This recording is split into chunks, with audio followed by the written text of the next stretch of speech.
Okay, hello everyone, thanks for coming to my talk. And today I'm going to tell you about how do you upgrade your Linux kernel. A little bit about myself. I do Linux at Cloudflare. I enjoy system security and performance, and I like low-level programming, like Linux kernel code, drivers, bootloaders, and other scary stuff written in C programming language. Okay, so small auditorium, but we'll do small show of hands. What would you do in this case? So you're working as usual, and then you got a notification like this. An update is available. Would you press install now? Who would press install now? 1, 2, 3, 4. Okay, what if it's a production system? No. Yeah, so usually for production system and updates, we have this kind of picture like either don't do updates now and don't do updates at all, right? And why is that? Like this is like related to how we perceive software updates, and like we as a people who are responsible for platforms, SRE or different systems. So we don't like software updates. They can create chaos, right? So they are bad. Because they changes might break stuff, and like, so we perceive them as monsters. But for regular software updates, we perceive them as monsters, but they kind of like, okay, they're ugly, unpleasant, but we can deal with them, right? But when it comes to Linux kernel upgrades, it's a different story, right? So it's like, if a kernel is to be upgraded, somehow people fear about that. It's kind of monster which can destroy your universe.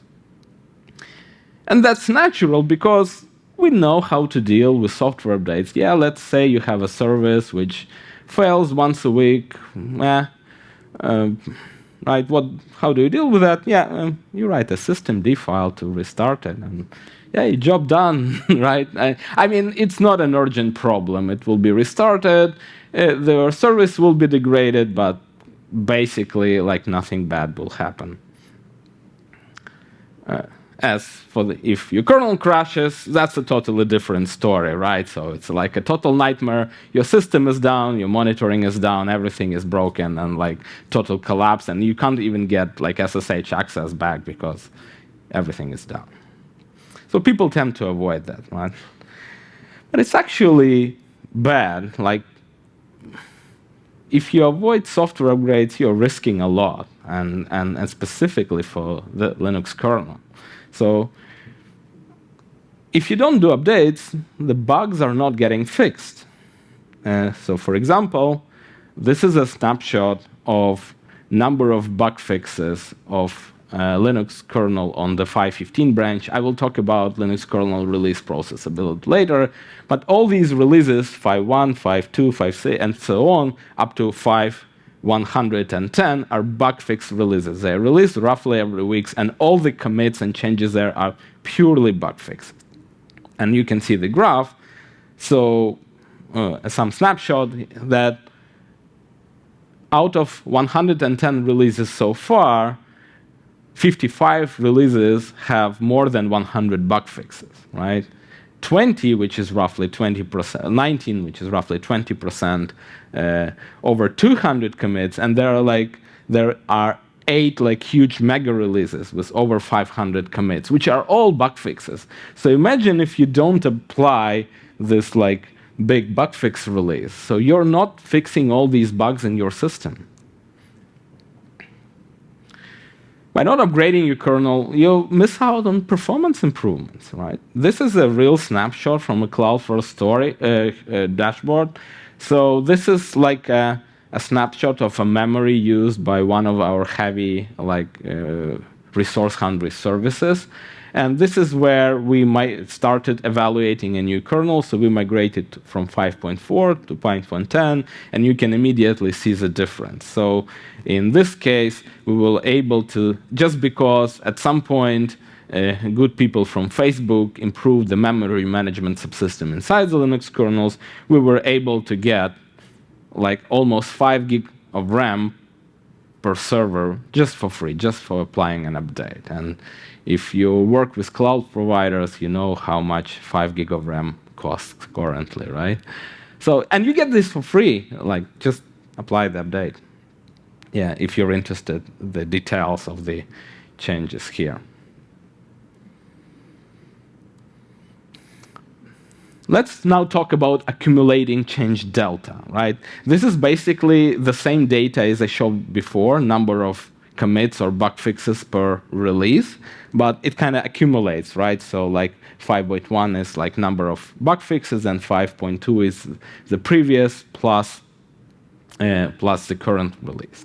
But this view allows us to start measuring change delta.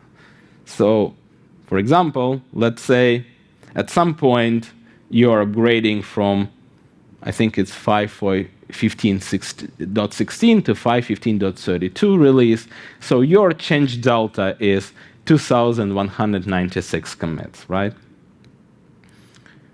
Well, let's say something happened, you decided to postpone the update and to update later. Like you decide to postpone like the same amount of time and double the period where you don't update.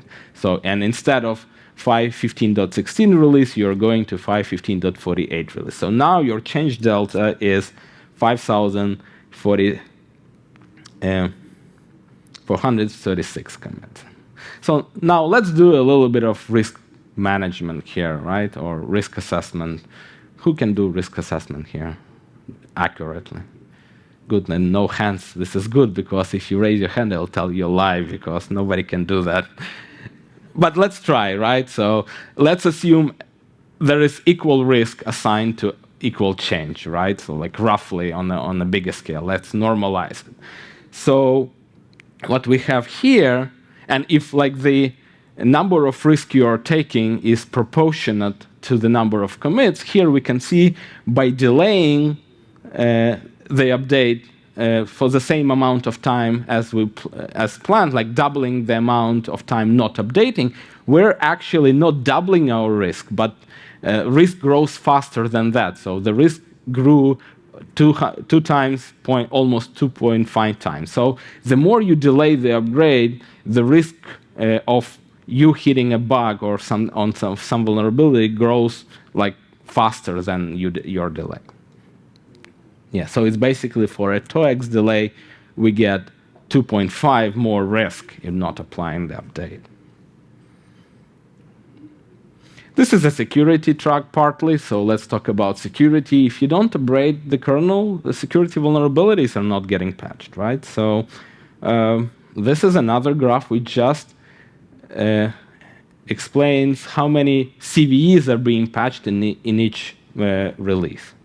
And we can see again that out of 106 releases, because there is no data yet for the latest releases, 82, so 80%, have at least one CVE patch, right? And just to give some context, these releases happen roughly every week. And 23 releases have more than 5 CVEs patched. So imagine if you don't upgrade your kernel for 1 week, you might be vulnerable to at least one vulnerability in your Linux kernel. With security comes compliance risks, right? So if you run a system which is PCI DSS compliant, it says that you should be patching your security vulnerabilities for critical parts of your system within 30 days. And it's very hard to argue that the Linux kernel is not a critical part of your system, because everything runs on it. Who here remembers Equifax?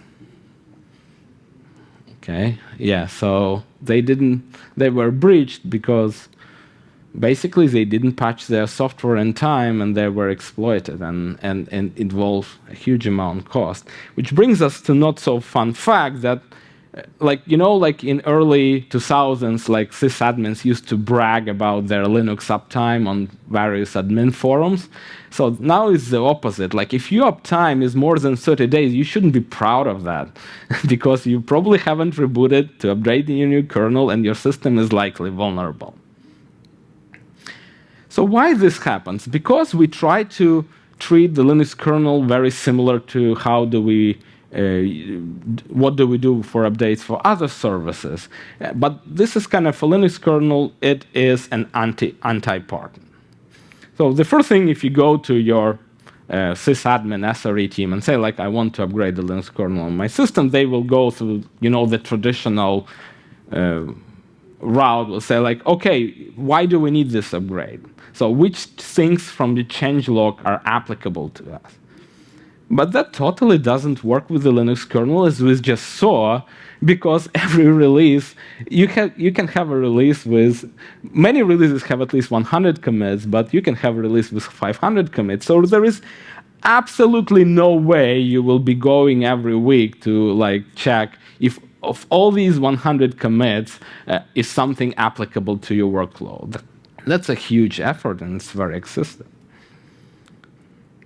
Similarly, you would get if you want to say, like, oh, we want to upgrade to patch vulnerabilities, like, is the security vulnerability actually exploitable on our systems? And this is probably the right question to ask, but for the wrong person. Because if we go, like, how does a potential adversary and attacker looks like? So the attacker is highly motivated to break into the system, and it spends exclusively 24/7 to design and implement a successful exploit if they know your system is vulnerable to some CV. So the attacker is something like this. But we don't know who the attacker is, and we don't, attacker can answer this question, like, is the security vulnerability exploitable on your system? But we don't ask the question to the attacker. We ask this question to an SRE or a security person or security patch reviewer, and they have different motivations. They want to finish their work on time. They're motivated to go home on time. They probably need to review several patches a day across several systems, so they don't spend a lot of attention to each patch. And they have other competing priorities for security teams: compliance, building stuff, auditing, it's whatever. So yeah, so we're asking that person if the vulnerability is applicable to us, and they just can't answer. Yeah, let it soak, it's a typical SRE response. Before we update, let's soak it in Canary or whatever for 1 month to see it's stable. But there is problem with the approach, as I already mentioned, where by letting it soak too long in Canary and not putting out to production, we're not updating the production, and we start accumulating the change delta, which is risky. We are not patching our systems to mitigate all the CVEs, and we'll even probably breaking compliance by not updating the update. So if you then zoom in into what you should be asking the people who say that is so what's the goal of soaking? Usually the response, we want to make sure nothing bad happens. But what's the definition on bad? Do we have metrics to look for bad behavior? Do we understand what a bad behavior looks like? And basically what it usually means, we don't, right? We don't know what we're looking for, so we try to wait a long time to see if something comes up. But that means that we might as well just improve our metrics observability and look for some specific signals of platform degradation. We probably don't know our workload, right? So if there are many changes in the kernel I/O subsystem, but our workload is mostly CPU bound, do we even care, right, about that the I/O subsystem was heavily patched or there are new features, etc.? And probably the lack of sufficient pre-production kernel testing. So kernel is the same as other software, needs unit tests, integration tests, performance tests, etc.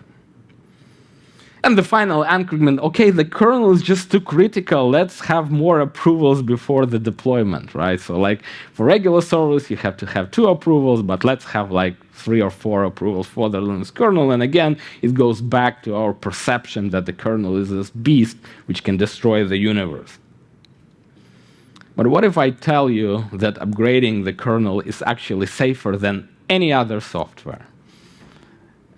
And this is a Cloudflare example. So this is a Cloudflare network today. We have a lot of data centers across the world.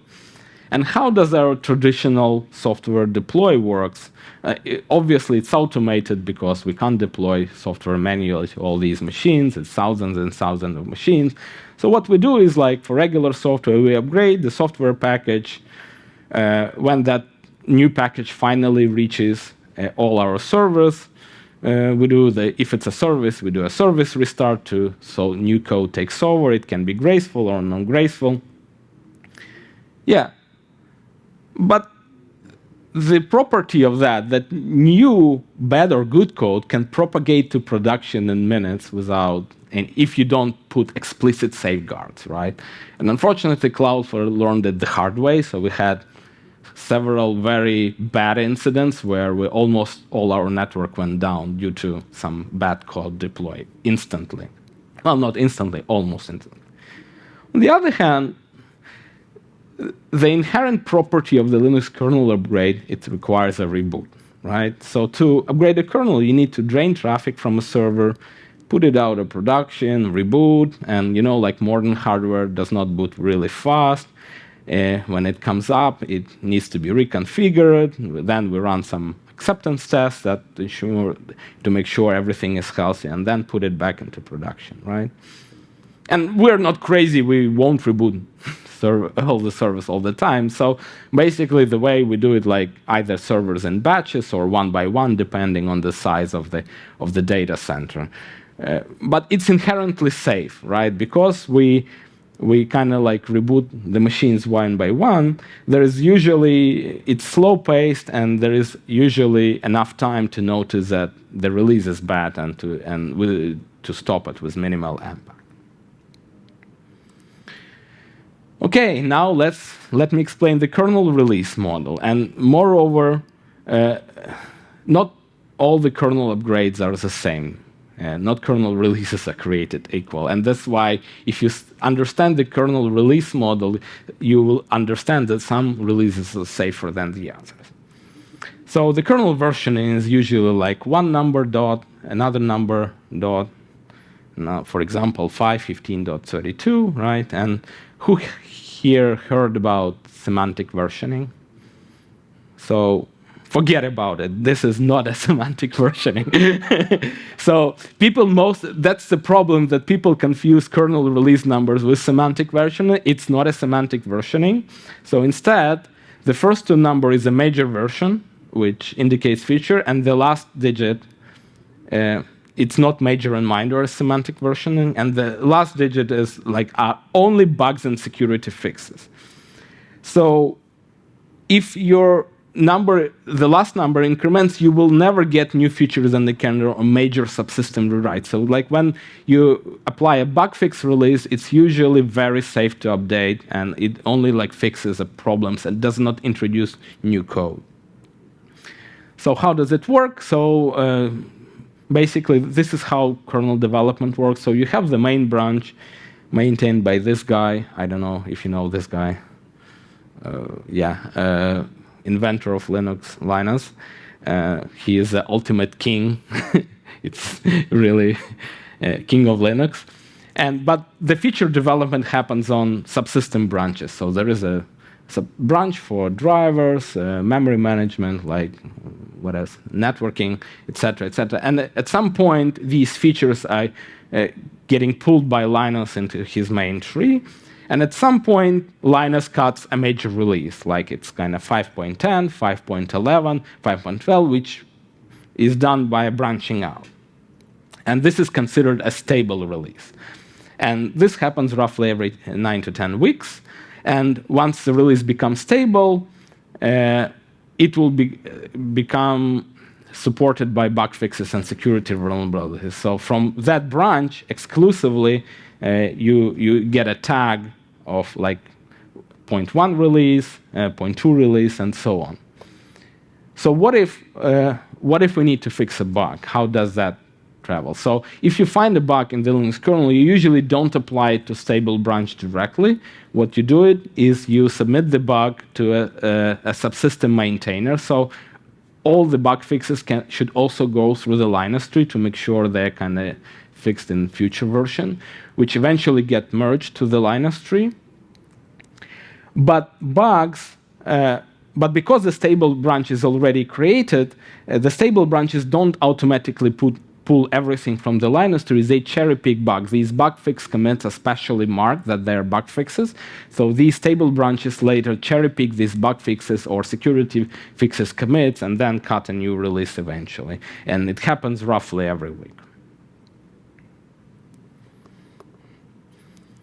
So yeah, and even like for a feature kernel, a new merge stable kernel releases 9 to 10 weeks, where only 2 weeks is for development and 7 weeks for bug fixing. So it's very tested really heavily. And the leftmost version means nothing. So because 2 digits indicate a merge change, so upgrading from 5.19 to 5.20 can have more feature than upgrading to 5.20 to 5.0. It's the same upgrade. So to quote Linus on one of his emails, he upgrades this leftmost number when he runs out of fingers to count this second number. But it's unclear how he determines that, because sometimes we get 4.21 release and sometimes we get like 3.19 release, and so he has like a variable number of fingers before upgrading to the main version. But yeah, whatever. Again, bug fix and patch releases are released once a week, so they are denoted by the rightmost version number. They usually cherry pick from the main Linux branch, and there are no new features, therefore regressions are quite rare. So you can upgrade them, but they contain a lot of bug fixes and security vulnerabilities, as we just see in statistics, so you almost always want to apply them. Don't hesitate. Let's talk about like taking feature releases though. So feature releases are released every 9 to 10 weeks, and they are supported only for 3 months, and they dropped. So it may feel a little bit overwhelming to, like to evaluate new feature release every 3 months. So for that, there is also a long-term release. So for long-term releases, these are specially designated releases, which are not dropped from support after 3 months, but usually supported for at least 2 years. And